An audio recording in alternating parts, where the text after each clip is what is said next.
I have 1,136 defense.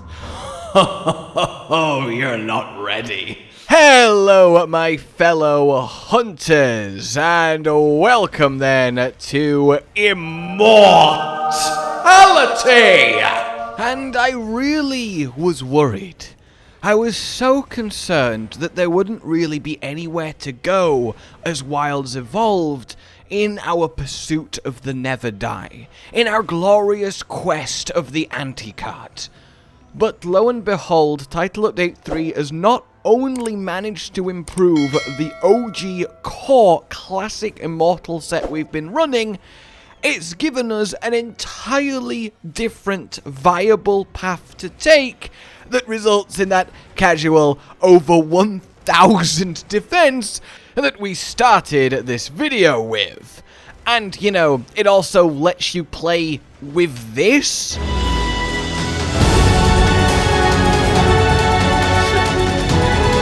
It's just the coolest time to be both an Immortal enjoyer and a greatsword enjoyer, guys. Though once again, the Immortal build is workable with literally any weapon in the game. It's about the playstyle and the set that powers it. The weapon itself is always completely personal preference, though I will talk about a few particularly good ones to use because, well, that's a thing that is a thing now.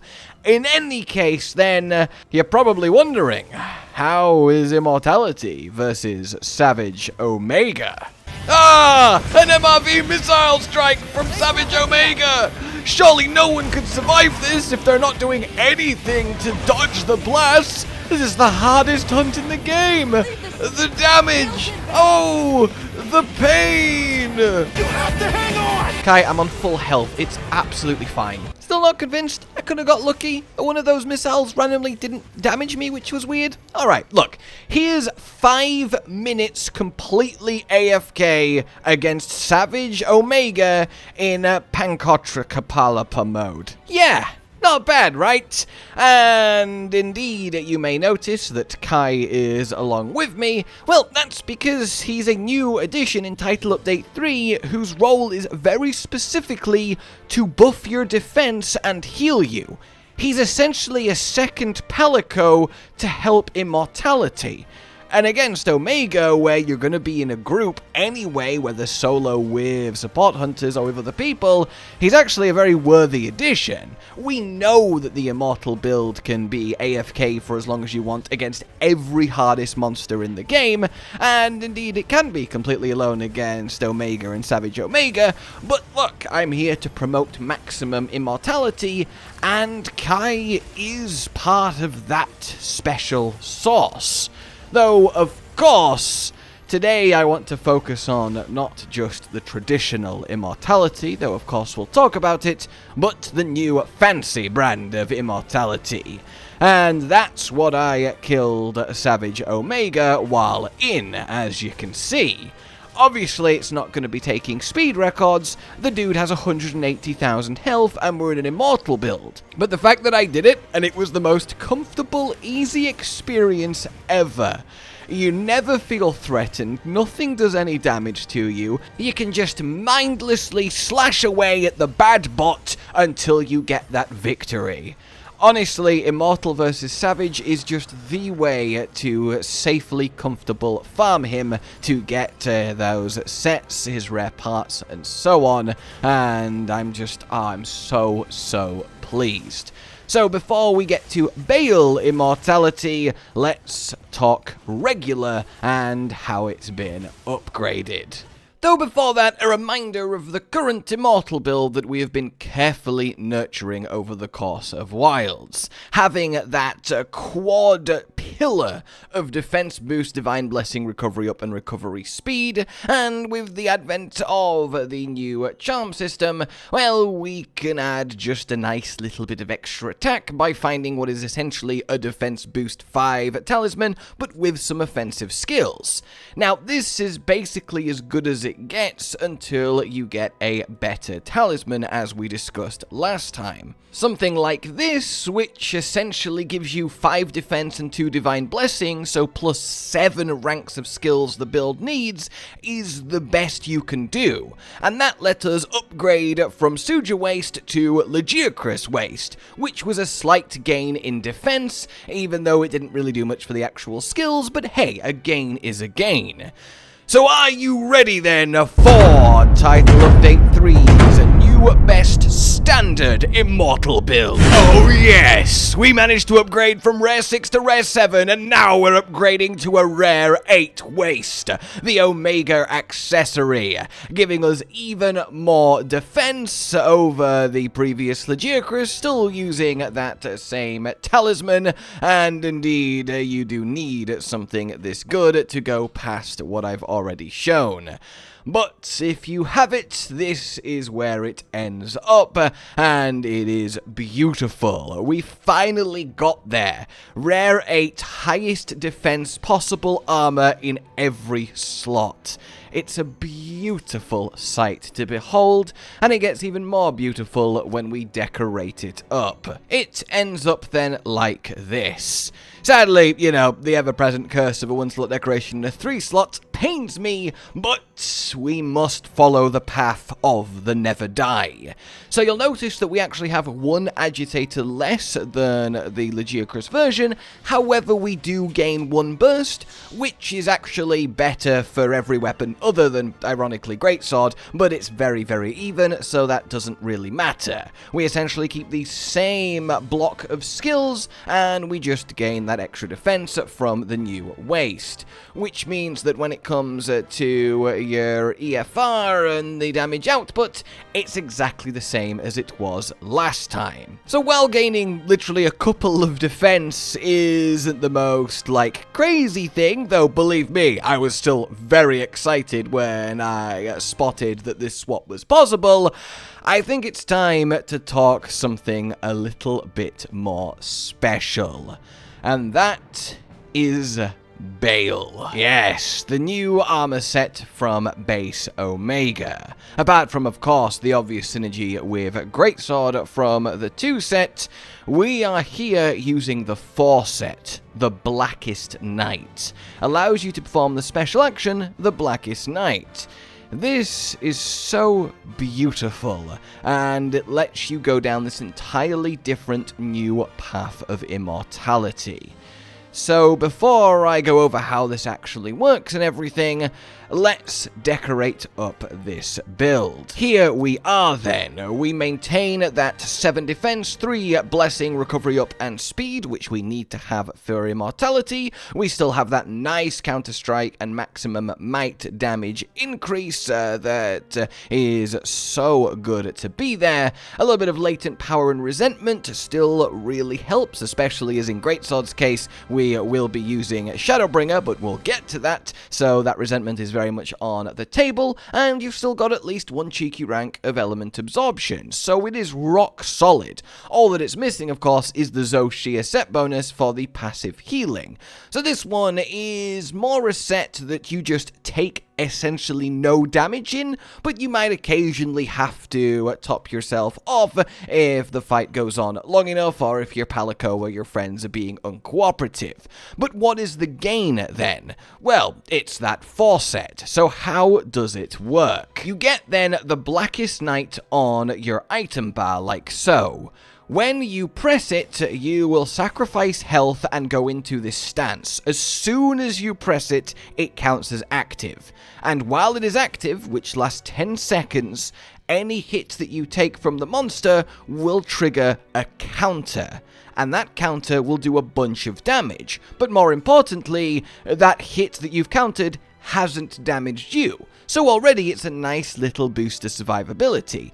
But that by itself wouldn't be enough. So if we look at my current defense of 564, which is just wonderful to be sat in without any of the usual item buffs, and then I head up to our training dummy and get the counter going, well, it triggers, you blast out for that huge amount of damage, but then Undead Redemption activates. You get a full bar of red health, but more importantly, you double your defense for 30 seconds. Which means nearly half the time while wielding this set, you have double defense, taking you over the 1000 mark comfortably, which is obviously hilarious damage reduction. This is just so beautiful. So not only do you get to just consistently ignore attacks once every 75 seconds, do a load of damage despite being immortal once every 75 seconds, you then get to spend 30 seconds of ultra ridiculous, like, it didn't even move my health when that just hit me, tankiness thanks to the defense increase. And it doesn't stop there. So while we might not have Zoshia's constant healing, there is a little bit more to this. If I get hit, as you see, you know, you get red health, half the damage you take is red health, half the damage you take is just pure unhealable damage, as I get knocked around by this dummy. But when we hit the Blackest Night and get that double defense buff, well, obviously we do go to that full red health, which we will talk about mitigating later, but if I attack the dummy right now, well, what you'll notice is that every time I hit, and that includes the hit with the purple wave of the greatsword, you actually do heal, which is pretty damn ridiculous. So essentially, again, for nearly half the time, not only do you have double defense, and it's that undead redemption buff there that just wore off, you also heal every time you hit, which is obviously really, really good, especially with our increased recovery. But it actually goes even further beyond that. See, what happens is when you are in this buff with Undead Redemption, when you take damage, normally I would lose all my red health because I've just took damage, so a little bit is pure damage and there goes my red health. But it doesn't. For the duration of it, all damage you take is red health, which is excellent, because in the Immortal build, when we're using Immunizer, when we're using Horn Recovery, etc., and our red health just powers up, well, you recover so quickly from actually having red health, that permanent surge. So only taking red health damage essentially means 100% damage reduction for 30 seconds, which is, I think we could all agree, pretty damn good. And honestly, I genuinely think that there is every argument the Blackest Night version of Immortality is better than the Zoshia. Obviously, there is 45 seconds where you don't have this buff, and during those 45 seconds, it is a worse Immortal build. You might have to occasionally heal if you get hit, you know, like 10 times in those 45 seconds. But during the 30 seconds of the Blackest Night buff, yeah, it blows away anything we've actually ever had in Monster Hunter since I've started doing Immortal builds, which is just so cool. At this point then, I want to throw in the reminder that you want to be using, no matter what weapon you've chosen as your main weapon, the Rathian Hunting Horn in your secondary. And the reason for that is simply the recovery speed large song. That's because it forms a part of our core Immortal setup / prep. So if I get on my seikret here to go through it as always, before engaging the monster, you want to make sure you have done the following. You put yourself on an adamant seed, you make sure you've got your mega armor skin on, you throw on your hard shell powder, all giving you very nice defensive buffs. We skyrocket to 629 just with that, and remember that will get doubled. You then want to switch to your hunting horn, and you can do this on your seikret as you approach the monster. Get out your hunting horn, and then you want to play the recovery up song like this and get that recovery speed. You then swap back to your other main weapon of choice. You retain the buff, it lasts for 3 minutes, and finally you drink an immunizer. The combination of that hunting horn song, a immunizer, and recovery speed level 3 is that red health doesn't exist to you, which essentially translates to a 50% damage reduction on top of how much damage we're already reducing. But look at the synergy with the Blackest Night. Look at our health power back up, despite it putting us all the way down to red.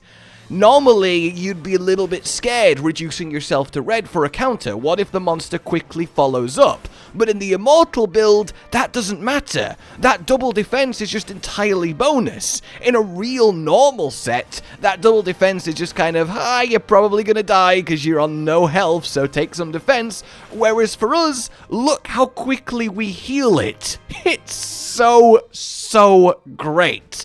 So yeah, that is just lovely to see. So to just do a quick EFR calc on this set for you, you end up at an incredibly respectable 419 effective raw, which for an Immortal build is absolutely phenomenal. Like, compared to every other monster in the game since I started doing this, it's kind of silly just how much relative damage it pumps out despite having all these tanky skills. It's why you can use it to still just smoothly get through the hardest, healthiest content in the game, i.e. ridiculous 180k health Savage Omega, at least in multiplayer. This is also really good to just true solo him, especially for learning, as it's so forgiving of all the mistakes. And the thing is, on Greatsword specifically, because we are using that 2-set bale, we get the extra purple waves, which are worth anywhere from 5 to 20% extra damage, which is also really ridiculously good to have going on.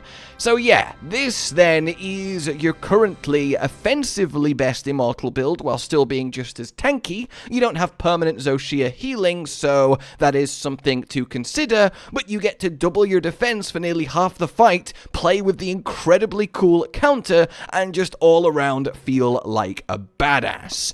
Now, I will say, if you don't have super ridiculous Talisman, and you just have the kind of base regular defense boost level 5, well, you end up in a bit of a more awkward situation. You still max out recovery up, speed, and defense boost, but your Divine Blessing drops to 1, which just ain't great. You want to swap the recovery speed down to level 1 to get Divine Blessing up to level 3. Between the Song and the Immunizer, you still have plenty of recovery speed. This is the most luxury thing you can cut out. Or drop the 1 counter-strike, but that's kind of a really huge amount of damage, so even though it's Immortal, that feels a little bit bad. So basically, to fully do this 4-set bale, you need a charm that gives you a +7 to the build. So 7 ranks of stuff, like 5 defense and indeed 2 Divine Blessing. So that's something to think about. Now then, let's talk Immortal weapon. Shadowbringer here, at least for the Greatsword side of things, is a dream come true. Darkside is just pure upside, as it's worth 13 raw at the cost of doing red health damage to you when you swing. That just doesn't exist, especially in Immortal, because our red health recovers instantly. So it's just a 333 base raw weapon that we can use. Now, technically, Artian will still do more damage than the Shadowbringer in this setup, because Artian we can have the full 5 crit boost while still keeping the free focus. Artian's 225 base anyway, which isn't that much less, including Darkside. The extra 2 crit boost will make up for it, the 5% base affinity, though the 600 dragon is very nice. It's very close, but there's like a couple % edge to Artian. However, True Shadowbringer is so close to perfect Artian and gives an extra 30 defense, which is obviously very Immortal nice. So we get to play with the cool new Greatsword, gain Immortal defense, while also taking righteous advantage of, well, Darkside. And then the final piece of the puzzle is to use the Bale setup. Well, you have to have Resentment, and to get the damage out Resentment, we do need to have red health. So that's where the Darkside comes in, because even though we recover it near instantly, we still get long enough most of the time to actually land the hit with the red health while it's zipping up. So this really is just the perfect Immortal weapon to go with this version of Immortality. So Greatsword-wise, use this. Honestly, use it on both. But as I say, whatever your weapon of choice is, it's completely fine. Pick it up, give it a go, and it just slots in nicely even with this 4 Bale version. Because the thing is, you're immortal, so you don't really care about dodging and stuff, so you'll get hit, you'll have a little bit of red health for a little bit of time while it's zipping up, and you can still get some value out of resentment, but obviously the synergy here is clear. The only other weapon to really specifically talk about is the new Omega Sword and Shield that also gives defense and gives an extra 30 defense when you block with it, but that's obviously quite a small amount and it forces you to use a subpar sword and shield, so it's not something I'd hugely recommend unless you really want to commit to the bit as an SNS main. Other than that, yeah, any weapon you like will get the job done with your usual best decorations. Then, just as a quick final reminder, this is still the best Immortal set that you can do if you don't have any RNG talismans better than Defense Charm 5. It's the usual for Xochitl with the Suja Waist and your weapon of choice. That still is kind of the standard until the RNG gods bless you just a little bit, but it is certainly possible to beat this fairly easy with a lower rarity, but the absolute perfect roll, of course, will take a little while. Other than that then, there we are, our Title Update 3 Immortal upgrades. The Omega Waist gives us more defense on the classic AFK Immortal set, is what I'll call it. The best just stand there and ignore the monster, and you will never die, thanks to that Xochitl set bonus working in with all the defensive skills. And then the new bale side of things for that counter, that double defense, and that entirely new way to play. And a bit more damage too. Take your pick and, well, enjoy. Then just a couple more things to say. We do have now the new Palico ability to change its support moves on and off. I've done a lot of testing with this. Even if you essentially turn everything off but Vigorous Delivery, the frequency they get delivered to you doesn't really seem to change. And of course, Vigorous Delivery is a big part of Immortality.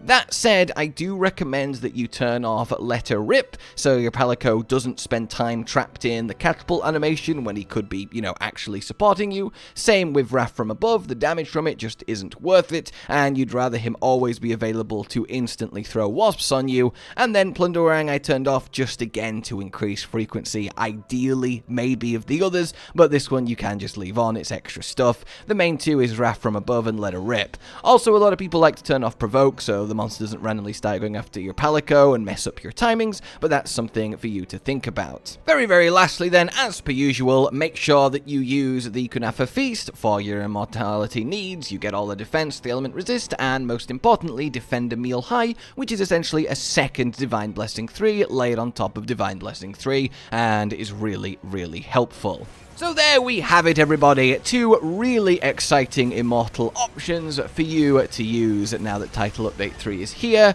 I am just so pleased with this update. It's kind of just tuned up the two things I love most in this game, great sodding and never carting. So yeah, let me know what you think, and I look forward to, well, the next time we can return to this lovely build. Like you've enjoyed this, subscribe and hit the bell for more. Consider supporting the future channel on Patreon down below, and until we meet again, a goodbye.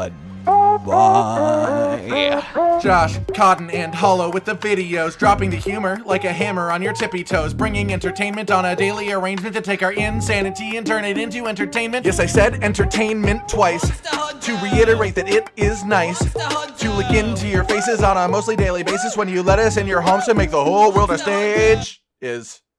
Goodbye.